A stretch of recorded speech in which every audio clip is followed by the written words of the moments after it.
भारत की rapid growth के लिए अच्छा इंफ्रास्ट्रक्चर जरूरी है।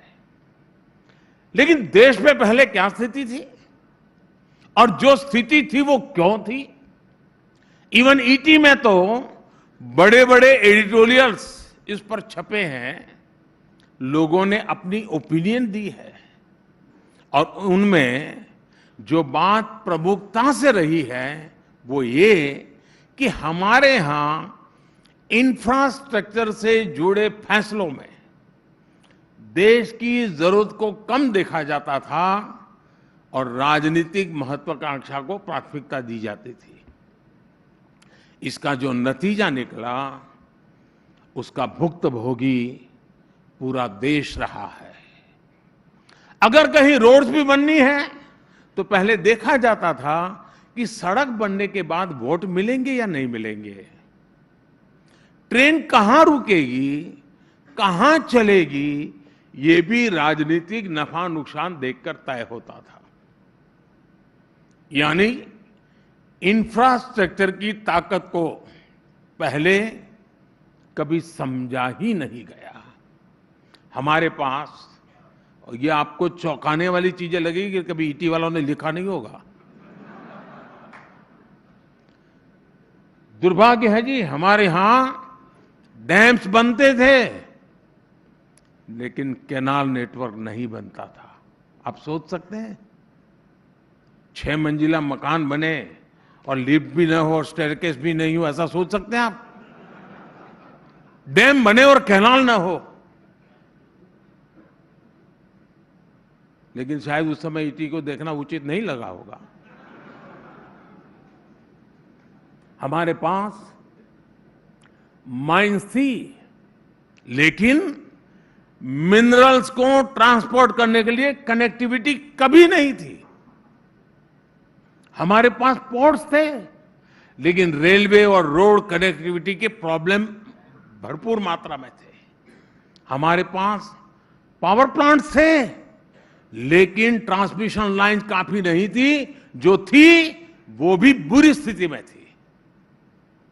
साथियों, हमने इंफ्रास्ट्रक्चर को साइलोज में देखने की प्रैक्टिस को बंद कर किया और इंफ्रास्ट्रक्चर के निर्माण को एक ग्रैंड स्ट्रेटेजी के रूप में रीइमेजिन किया।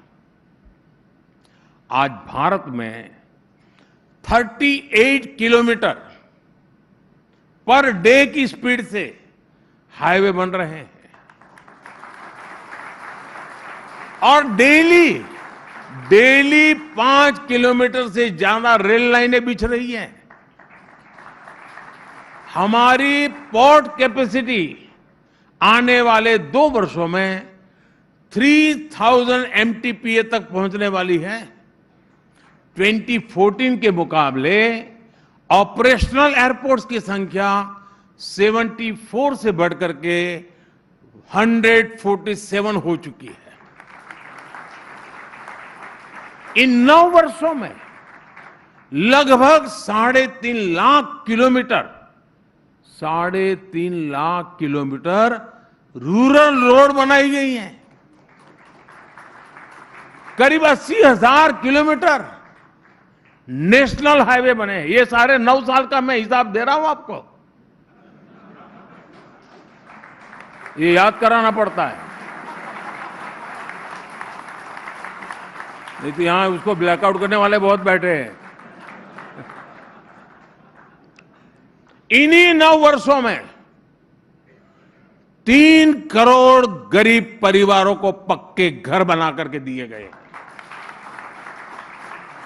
और ये 3 करोड़ का आंकड़ा इतना बड़ा है कि दुनिया के कितने ही देशों की इतनी आबादी भी नहीं है जितने घर बना करके हमने 9 साल में भारत के गरीबों को दिए हैं। साथियों, भारत में पहली मेट्रो 1984 में शुरू हुई थी। यानी हमारे पास टेक्नोलॉजी आ गई, एक्सपर्टीज आ गई, लेकिन फिर हुआ क्या? देश के ज्यादातर शहर मेट्रो से वंचित रहे। 2014 तक, यानी आपने मुझे सेवा करने का मौका दिया, उसके पहले 2014 तक हर महीने आधा किलोमीटर के आसपास ही नई मेट्रो लाइन बना करती थी, आधा किलोमीटर। 2014 के बाद मेट्रो नेटवर्क बिछाने की एवरेज बढ़कर लगभग 6 किलोमीटर पर मंथ हो चुकी है। अभी भारत मेट्रो रूट लेंथ के मामले में दुनिया में 5वें नंबर पर पहुंच चुका है।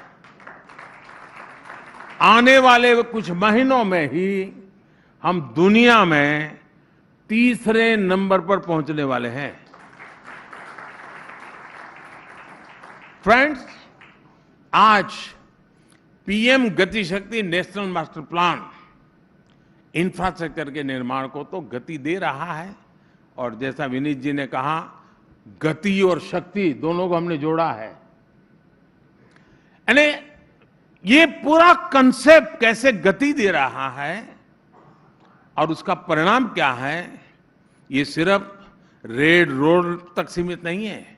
जब ये हम सोचते हैं गति शक्ति, तो ये एरिया डेवलपमेंट का भी उसमें कंसेप्ट है, और वहां के पीपल का भी डेवलपमेंट, ऐसे एक त्रिवेणी सी व्यवस्था इसमें जोड़ी गई है।